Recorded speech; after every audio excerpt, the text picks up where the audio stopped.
नमस्कार, मैं हूं वर्षा और मैं हूं पृथा और आप देख रहे हैं MERI न्यूज़। सबसे पहले नजर डालते हैं मुख्य समाचारों पर। India is a great country with good friend of mine eight top, says Trump in Egypt. WHO ने एसेंशियल मेडिकल लिस्ट में जोड़ी कैंसर और डायबिटीज की दवाएं। NITI Aayog report moods policy changes for fisheries sector. Gurugram में बोले अमित शाह, NSG में होगा बड़ा बदलाव, ट्रेनिंग सेंटर का किया शिलान्यास। Government x tends tenure of 16 finance commission till नवंबर 30। दिल्ली सरकार का बड़ा ऐलान, कामकाजी महिलाओं को बिना गारंटी मिलेगा 10 करोड़ तक का MSME loan. India versus West Indies test, Rahul's unbeaten half century guides India to series sweep. Now news in detail. US President Donald Trump on 13th October praised India and Prime Minister Narendra Modi without naming him, saying, "India is a great country with a good friend of mine at the top.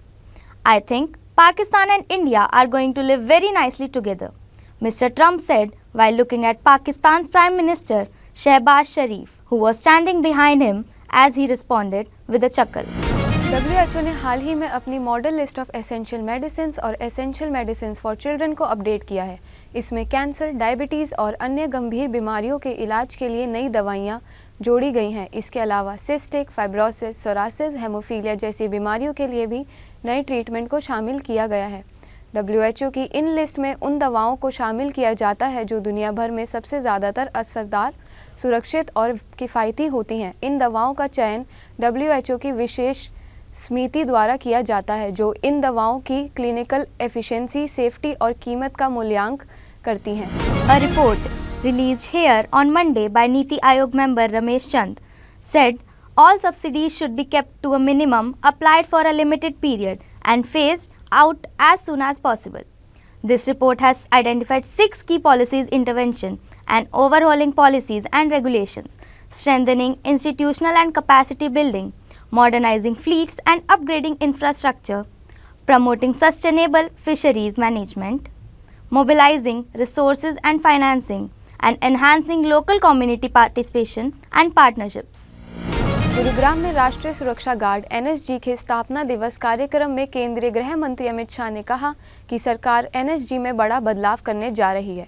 इसके तहत अयोध्या में NSG का नया centre बनाया जाएगा। उन्होंने कहा कि NSG ने कई राष्ट्रीय संकटों से सफलतापूर्वक निपटा है और पूरे देश को NSG पर गर्व है। अमित शाह ने अपने संबोधन के आरंभ में शहीदों को नमन किया। उन्होंने कहा कि NSG ने 4 देश को टेररिज्म के खिलाफ बहुत बड़ी लड़ाई लड़ी है। The government has extended the 16th Finance Commission's tenure by 1 month to November 30. The Finance Commission is a constitutional body that gives suggestions on center-state financial relations.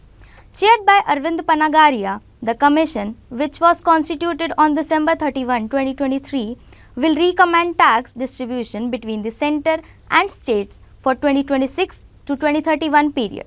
It will also review disaster management financing arrangements. Delhi सरकार ने कामकाजी महिलाओं के लिए बड़ा कदम उठाया है। मुख्यमंत्री रेखा गुप्ता ने शनिवार को 500 पालना क्रैच का उद्घाटन करते हुए घोषणा की राज्य सरकार जल्द ही एक नई MSME योजना लेकर आएगी। इस योजना के तहत कामकाजी महिलाओं को बिना किसी गारंटी के 10 करोड़ रुपए तक का लोन दिया जाएगा। सरकार का दावा है कि इस कदम से महिलाओं को उद्यमिता और स्वराज की दिशाओं में नई ताकत मिलेगी। An hour after play began at the Arun Jaitley Stadium in Delhi on the 5th day, KL Rahul punched Chomal Verikan through the wide mid-on to bring the curtains down on a 7-wicket win. It helped India seal a 2-0 series sweep against the West Indies, a return to normalcy on home soil after the anomaly of 0-3 defeat to New Zealand last year. It marks Shubman Gill's first series win as Test skipper. That's all for this week. We will be back with more news next week. Till then, stay safe and keep watching MERI News.